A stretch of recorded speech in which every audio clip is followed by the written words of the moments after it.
had worked with Tupac and MC Breed. I did that. You got to get yours. I got to get mine.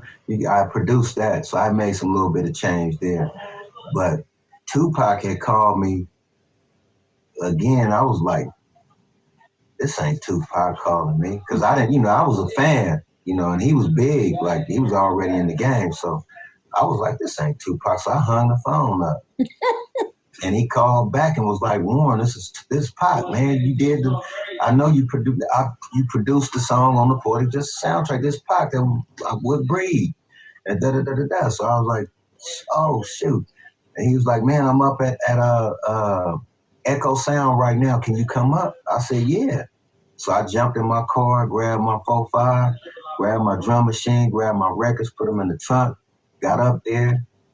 I walked in the studio, and he was just like, you got some, what you got for me? And I played a sample that I had from, wasn't Donny Hathaway, it was Wind Parade from The Wind Parade. That's Donald Byrd.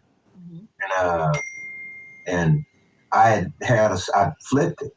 And, so he was like, what are you, like, what's up with you? Like, what's going on? Because I looked kind of bushy and all this stuff, and like kind of, I wasn't all, my clothes, my attire wasn't all the way, because I didn't have no money. Well, I had a little bit, but I took care of everybody and did this and that. It was what it was. And so I told him everything I was going through as far as the situations that was in the documentary, all that stuff. And he took that and he started writing. He wrote he got the beat, went in the booth, and I say about maybe 45 minutes later, maybe an hour, he recorded the record right there. The engineer, boom, he recorded it. I watched him record everything, and he called it the definition of a thug nigga.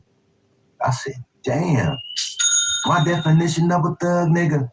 And he said that in there, and he was like, Warren, can you fill it in? Like, so I was like, okay, now tis the season to be serving. And then I come in with another scratch.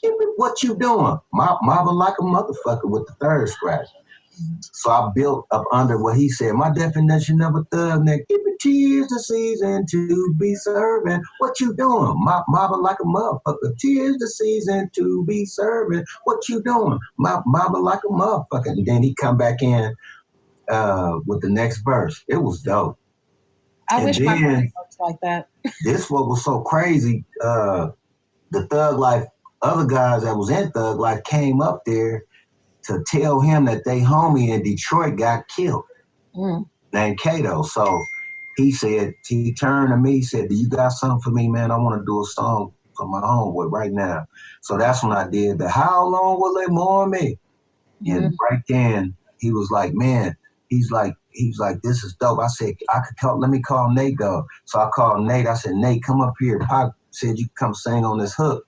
On the song up at Echo Sound. So I gave him the address. Nate came up